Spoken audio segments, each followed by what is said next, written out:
a leitura do livro O Avivamento do Odre Novo, um guia prático para a cura e a libertação da família, de Marcos de Souza Borges, Cote, editora Jocum.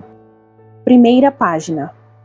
Este livro ensina a igreja a ser como Jael, que ao permanecer no lar, em tempo de guerra, recebeu em suas mãos a vitória. Cravou a estaca na mentalidade de um principado, trazendo libertação para a sua cidade. Então Jael, mulher de Eber, tomou uma estaca da tenda e, levando um martelo, chegou-se de mansinho a ele e lhe cravou a estaca na fonte, de sorte que penetrou na terra, pois ele estava num profundo sono e muito cansado, e assim morreu. E eis que, seguindo Baraque a Cícera, Jael lhe saiu ao encontro e lhe disse: Vem, mostrar-te-ei o homem a quem procuras. Entrou ele na tenda, e eis que Cícera jazia morto, com a estaca na fonte. Isso está em Juízes 4, dos versos 21 ao 22. Tenho aprendido que batalha espiritual, cura e libertação começam em casa.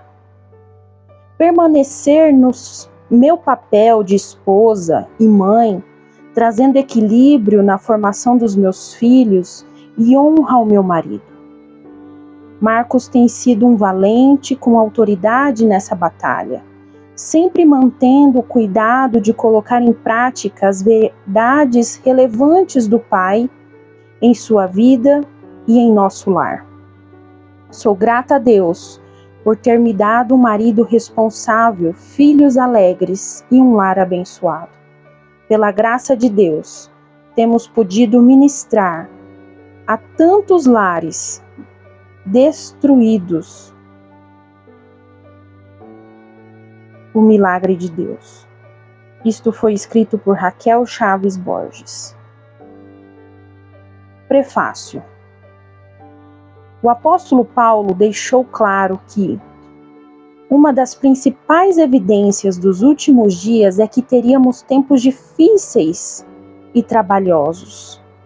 Em 2 Timóteo 3, do verso 1 ao 5, diz: Sabe, porém isto, que nos últimos dias sobrevirão tempos penosos, pois os homens serão amantes de si mesmos, gananciosos, presunçosos, soberbos, blasfemos, desobedientes a seus pais, ingratos, ímpios, sem afeição natural, implacáveis, caluniadores, incontinentes, cruéis, inimigos do bem, traidores, atrevidos, orgulhosos, mais amigos dos deleites do que amigos de Deus, tendo aparência de piedade, mas negando-lhe o poder.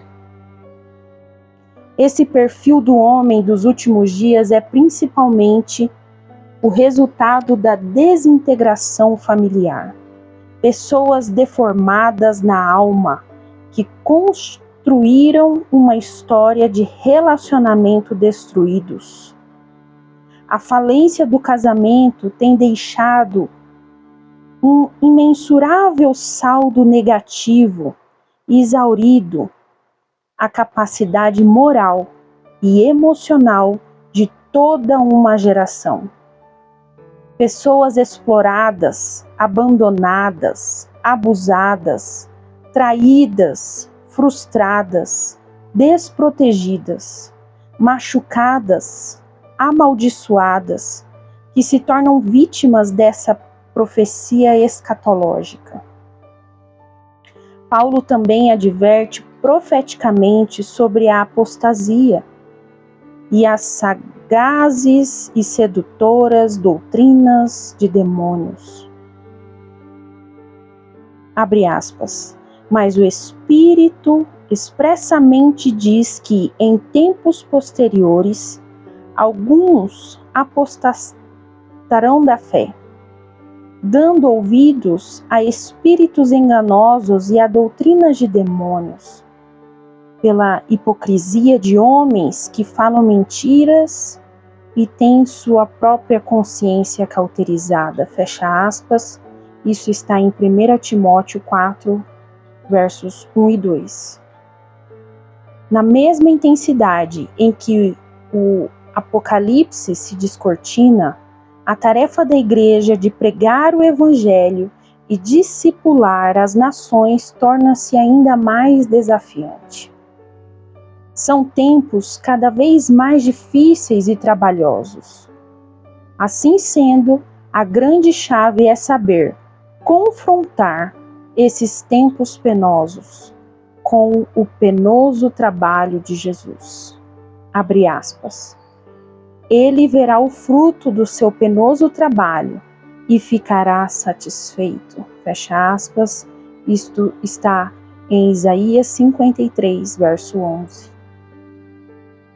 Se queremos agradar a Deus, é necessário sacudir o pó da religiosidade e nos convertermos a uma fé sábia, capaz de traduzir o sacrifício de Jesus numa dimensão que supera a multiplicação da iniquidade e a satanização do mundo que culminará no governo do anticristo.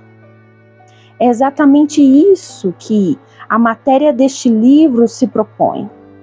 Sobre a perspectiva da família, diagnosticar as raízes dos problemas e trazer as ferramentas certas que possibilitam executar uma obra que satisfaça o coração de Deus, sarando a alma, renovando o entendimento e transformando o caráter, libertando dons, destrancando chamados e reabilitando ministérios, avivando a igreja.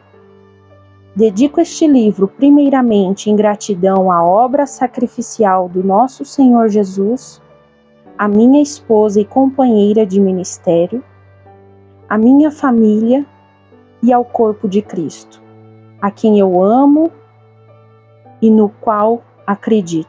Encorajo você a desfrutar deste livro, bem como ministrar as verdades e os princípios neles contidos. Pastor Marcos de Souza Borges. Capítulo 1. O avivamento do odre novo. Muitos estão perguntando e tentando identificar onde o avivamento vai começar no Brasil. Mas, na verdade, ele já começou e está se espalhando de muitos e para muitos lugares. Como Jesus disse, abre aspas, o vento sopra para onde quer e ouves a sua voz, mas não sabes de onde vem nem para onde vai. Fecha aspas. Isso está em João 3, verso 8. Esse avivamento não tem um rosto e muito menos usa terno e gravata. Passamos por vários desses focos de avivamento, tendo constatado a característica comum de um forte mover de cura da alma e libertação da personalidade. A unção jorrando pelo caminho estreito da cruz, sarando o ferido, libertando o cativo e levando uma geração de verdadeiros adoradores, visionários e missionários. Esse não é um avivamento superficial, que põe uma capa de espiritualidade nas pessoas. Ele tira a capa de espiritualidade e confronta as feridas, produzindo um desenvolvimento espiritual consistente. Esse avivamento vem não para produzir filhos tímidos e mimados, mas para formar verdadeiros guerreiros. Ele vem para sarar a esterilidade do corpo de Cristo e levantar uma geração que conquistará as nações, cumprindo a grande comissão. Esse é o avivamento do odre novo.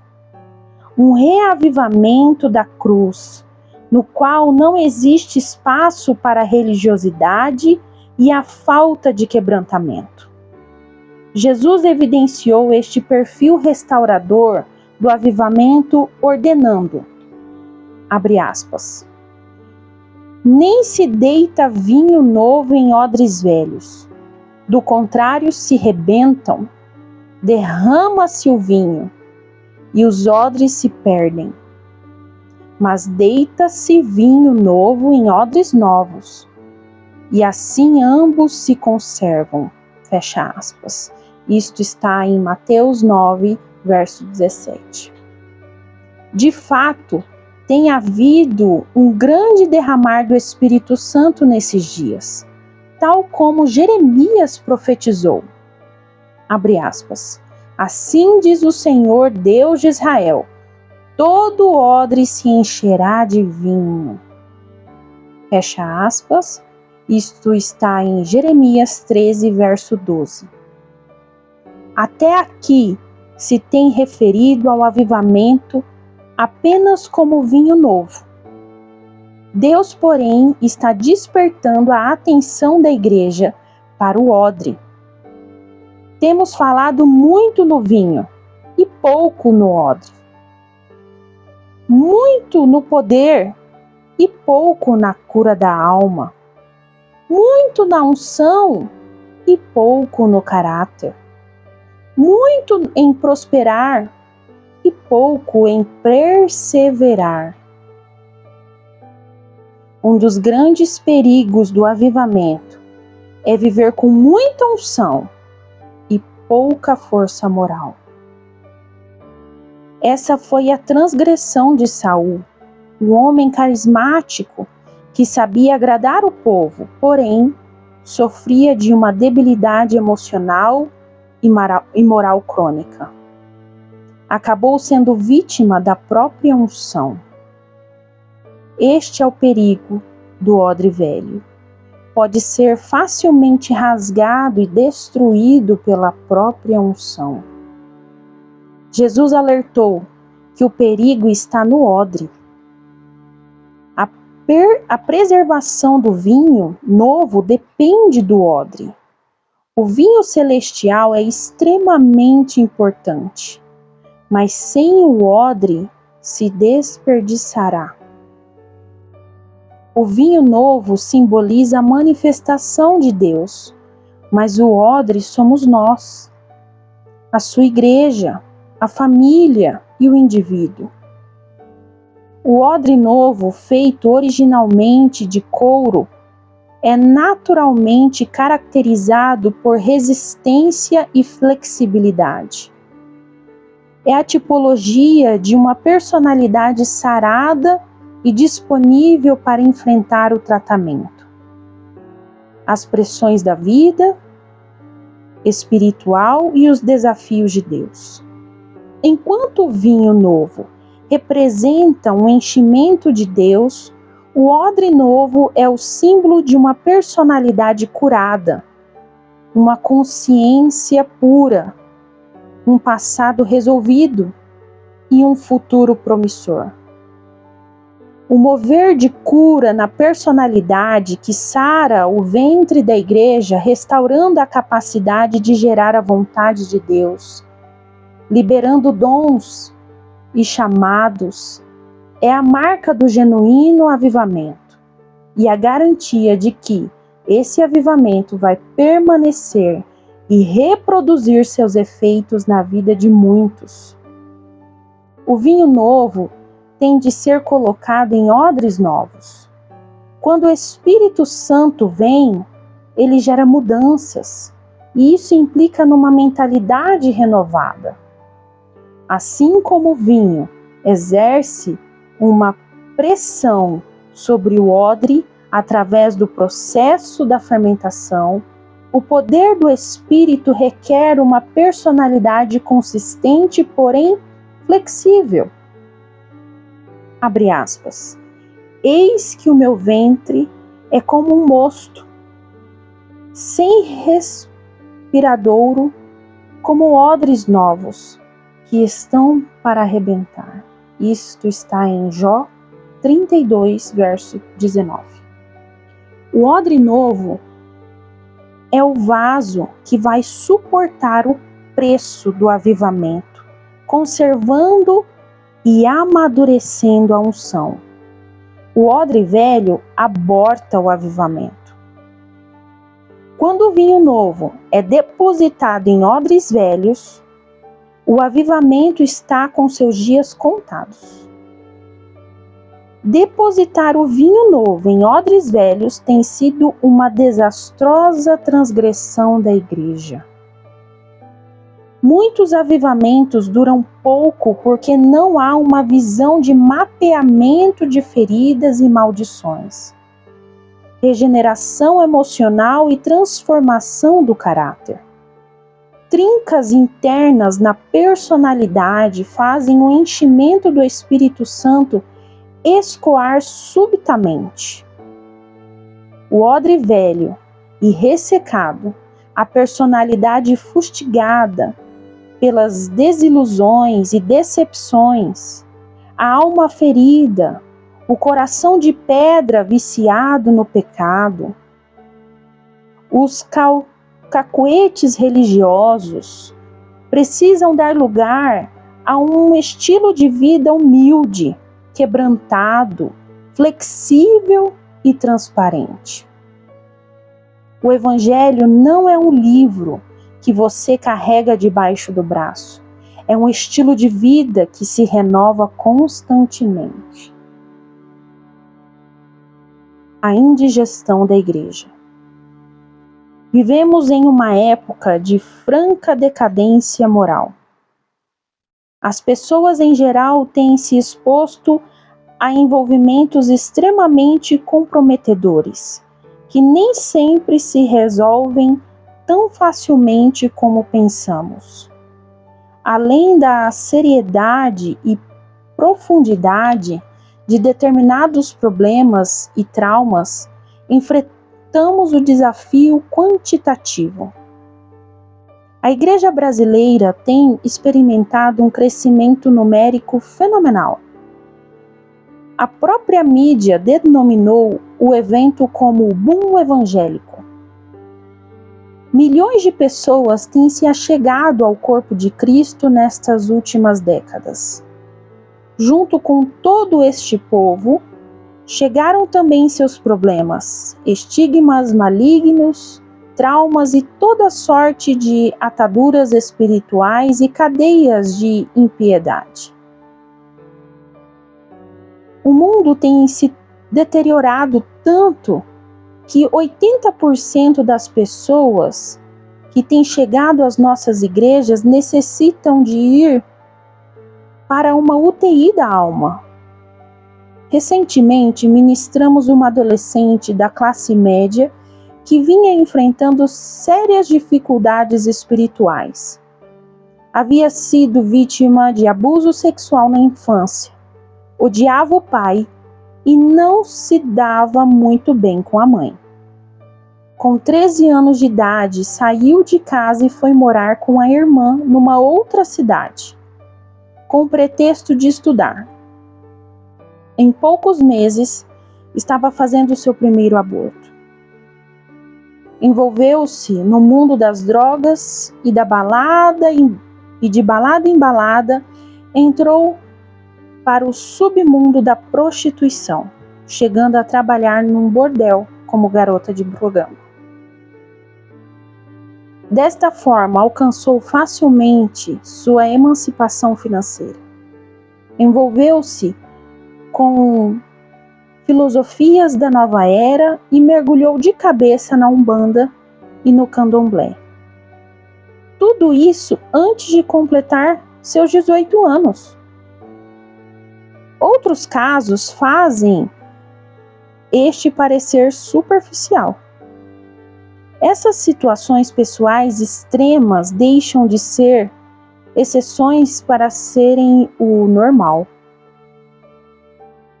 Definitivamente, a igreja precisa estar mais bem preparada para receber os que estão chegando.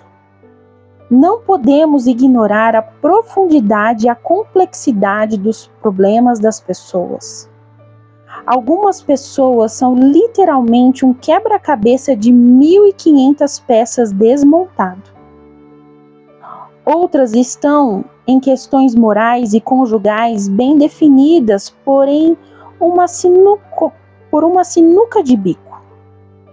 Outras têm experimentado perdas irreversíveis e traumas fulminantes. Outras ainda carregam as influências e severas consequências de um envolvimento profundo com o satanismo e a idolatria. Outras apenas migraram de um vício mundano para um vício gospel e ainda continuam tentando sobreviver dentro da igreja, inspiradas pelas insistentes dores e feridas não resolvidas. Outras estão realmente mal intencionadas e se infiltram através de manipulações sorrateiras, tentando lograr seus próprios interesses e assim por diante. A variedade de problemas parecem não ter fim. Com todo o crescimento, a igreja contraiu mais problemas do que poderia digerir. A igreja, como corpo de Cristo, está sofrendo de indigestão, está intoxicada. Pessoas não saradas acabam sendo o pivô de muitas rebeliões crônicas e divisões devastadoras. Divisões e apostasia refletem as ânsias dessa indigestão da igreja. Deus tem uma resposta. Que possamos abrir o coração para o avivamento do odre novo. Um mover de profundo zelo e santidade, avançando contra a religiosidade e a podridão do mundo que penetrou na igreja. Quando a pessoa sai do mundo, mas o mundo não sai da pessoa, a igreja é contaminada.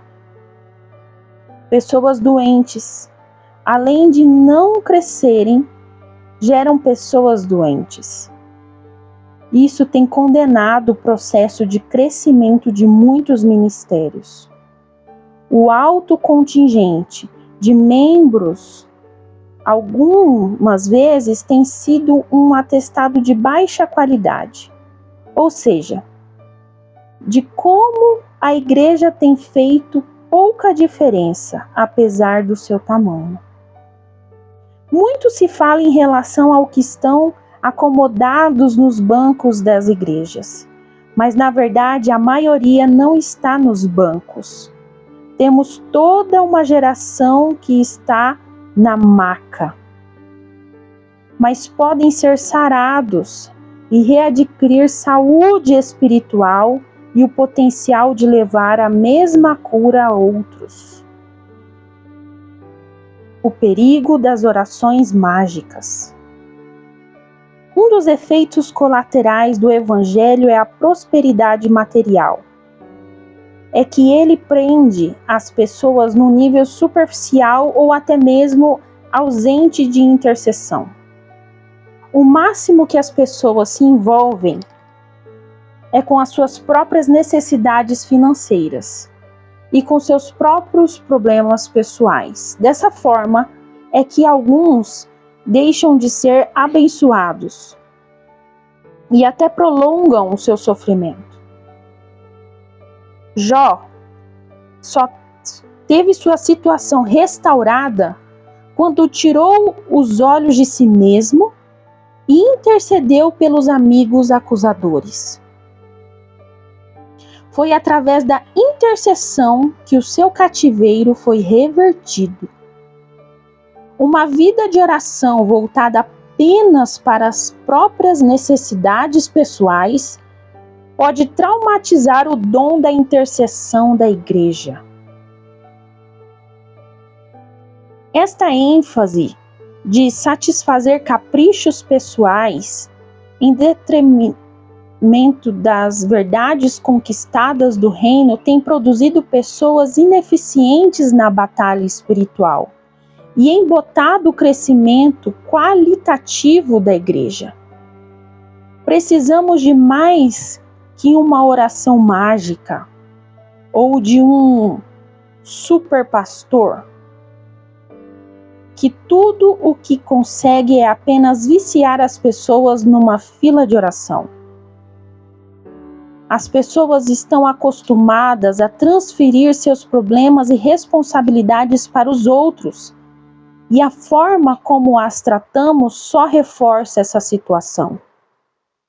A pregação do Evangelho, que centraliza as necessidades humanas e não a cruz e o senhorio de Cristo, está corrompida pelo humanismo secular.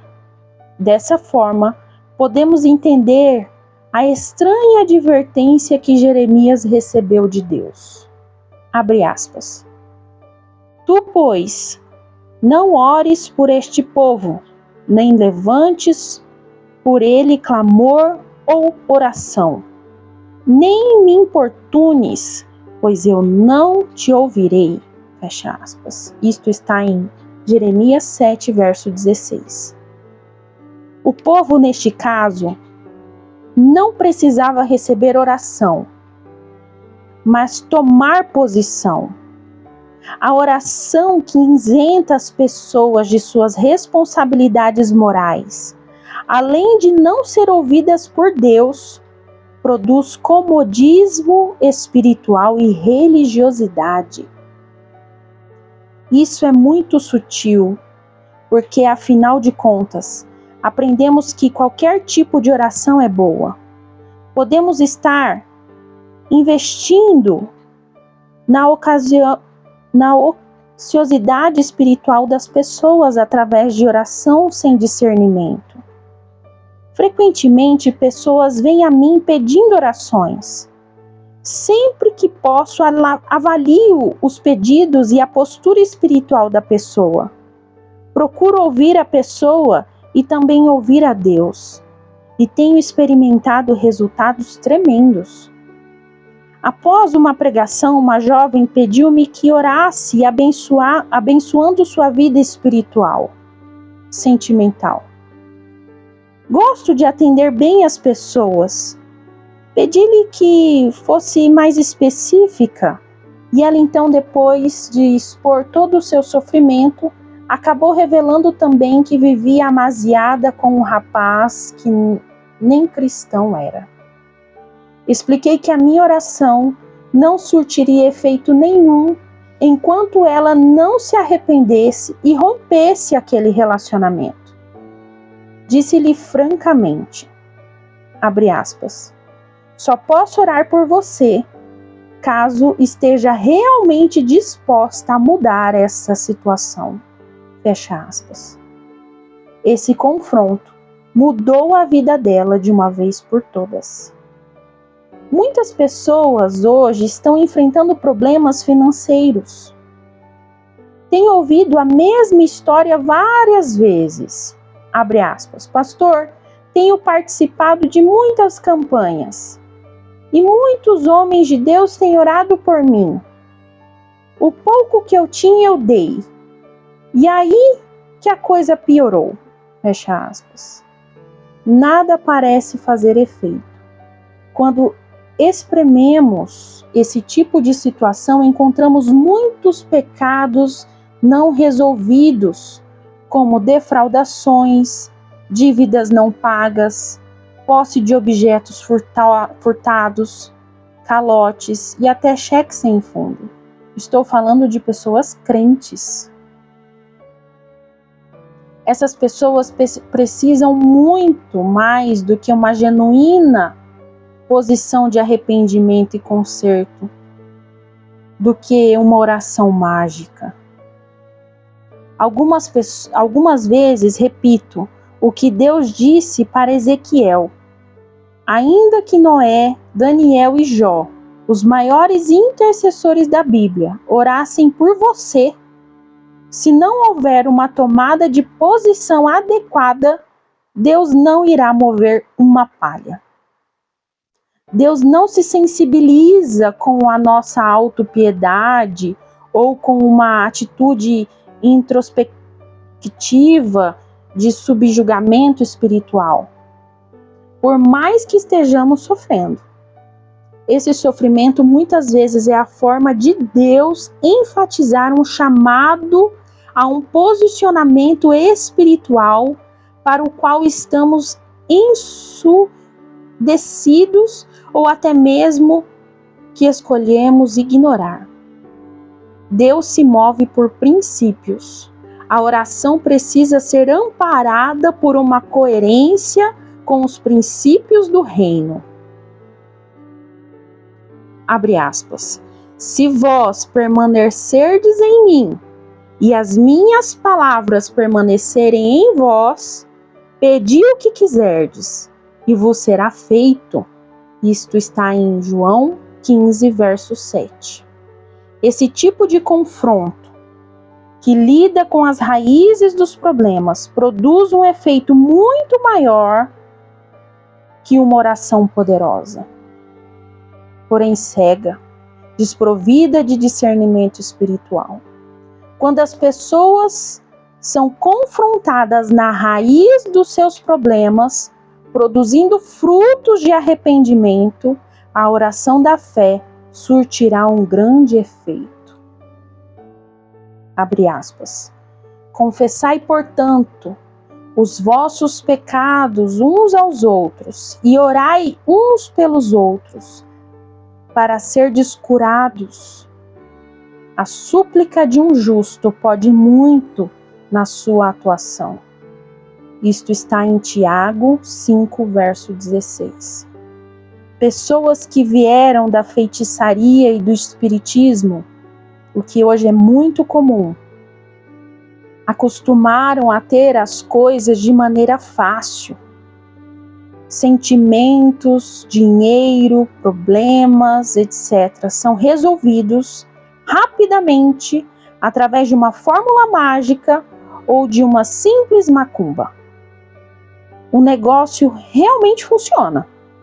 A feitiçaria como tecnologia espiritual